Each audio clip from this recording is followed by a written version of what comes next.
Hello, there is a recipe for pesto, incredibly simple but absolutely delicious Italian sauce.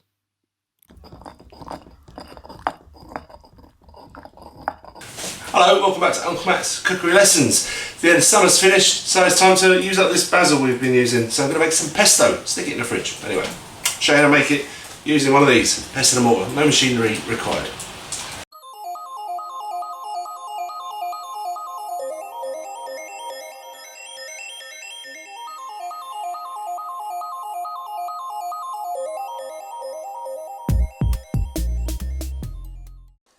So while I'm decimating this basil plant, which I recommend you get one by the way, because it keeps a lot longer than the packet stuff, let me just explain. So pesto, I always thought meant paste, but I think it actually translates to pound, and it originates back to the mid 19th century from a classic dish, pasta alla Genovese, from Genoa. There were variations of this dating back to Roman times. I don't think they used herbs, but anyway, this is the one everybody knows and loves, and it's got 4 very basic ingredients: olive oil, garlic, pine nuts, and basil, and maybe parmesan. That's 5 ingredients. I apologise. Toasting the pine nuts, not essential. Don't have to do this. I just think it adds another little dimension of flavour. Just don't leave those alone while you're doing them. They will burn. Keep them moving in the pan. So pestle and mortar. Don't have one of these and you have a blender or food processor, use that. I love this pestle and mortar. It's probably the best thing I've ever had. Solid stone. I love it. I use a little bit of salt to help crush the garlic up. That's sort of abrasive, acts like a sort of sandpaper if you like.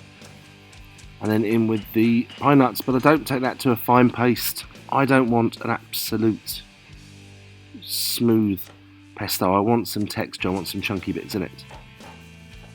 Obviously, so it looks like a lot of basil. And by the way, the recipe is a guide. It's just a list of ingredients. Use as much or as little of each one as you want and figure out how you want it to taste. And eventually those basil leaves will break down into almost nothing. Time to add the cheese. I've gone for a Parmigiano Reggiano. You can use Pecorino, hard cheese, and a couple of pine nuts that escaped the pounding earlier. A couple of stragglers there. And now the extra virgin olive oil. It really is so simple, but so absolutely delicious. I'll start a bit slowly there because, it's going to go everywhere. I think using a pestle and mortar, I don't know, makes me feel good. I want to put some pepper in it. I just loosened the top there, useful tip if you want to get sort of some chunkier pieces out, not so fine. That's how to do that. And pesto is done, video's over. Alright, thanks for watching and goodbye. No, of course it's not. A little bit short, wouldn't it? So I just thought, well, let's knock together a couple of dishes that might showcase how delicious and versatile this sauce is. So, tomato salad. And these are not special tomatoes. These are sort of basic supermarket plum tomatoes. This is in late September. They're not that great. But add a little bit of extra olive oil to the pesto to make it more like a dressing. Drizzle that across, obviously some salt and pepper on there. And all of a sudden, we elevate these very average tomatoes to, well, you can hear us enjoying them. That's me. The camera work out there was done by my lovely lady. And then she helped me demolish this tomato salad in no time at all. So that's that. It's tomato salad done. Thanks everyone so much for watching. Bye. Oh no, hang on. I thought, well, let's just do one more little dish for you. So I just boiled up some rigatoni. I think that's what that one's called. In a bowl. With a great big dollop of pesto on it.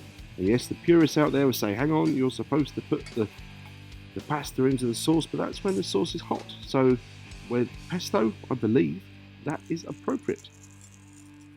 Put some salt in there, which I think I shouldn't have done. It was already a bit salty. But feel free to carry on with as much black pepper as you like. And of course, some more Parmesan cheese. And that's it. It's a nice dish, eh? Don't you think?